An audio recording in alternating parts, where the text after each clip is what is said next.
What the investors are betting on, led by Andreessen and Goldman Sachs, is they're betting that we're going to build a private stock exchange, the NYC or NASDAQ of private companies. And so they're investing in the option on that. A lot of companies have been trying to solve that problem for a long time.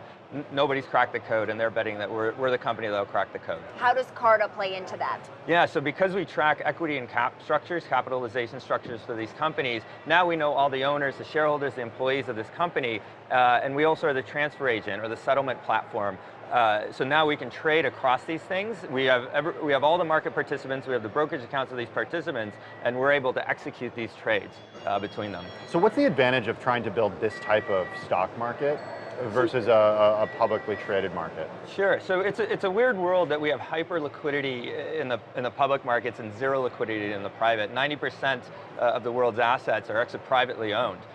They're not going to go public. A lot of them may not want to go public. There's a reason a lot of private companies are staying private.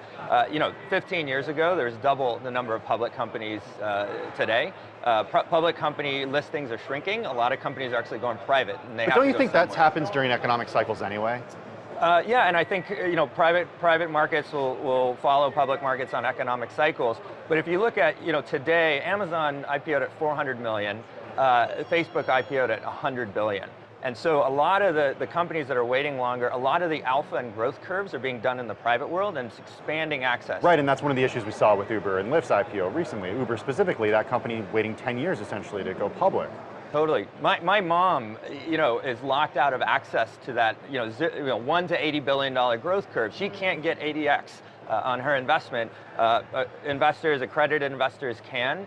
She's just now post 80 billion looking at 10% returns. So this recent $300 million funding round is going to exclusively go to help you participate and launch that stock exchange? Exactly. And in terms of the timeline, what's the rollout that we're going to see?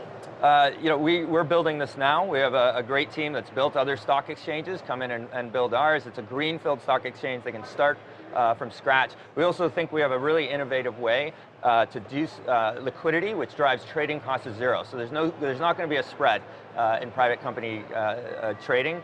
We hope first trades will happen in Q1, and then it'll expand beyond that.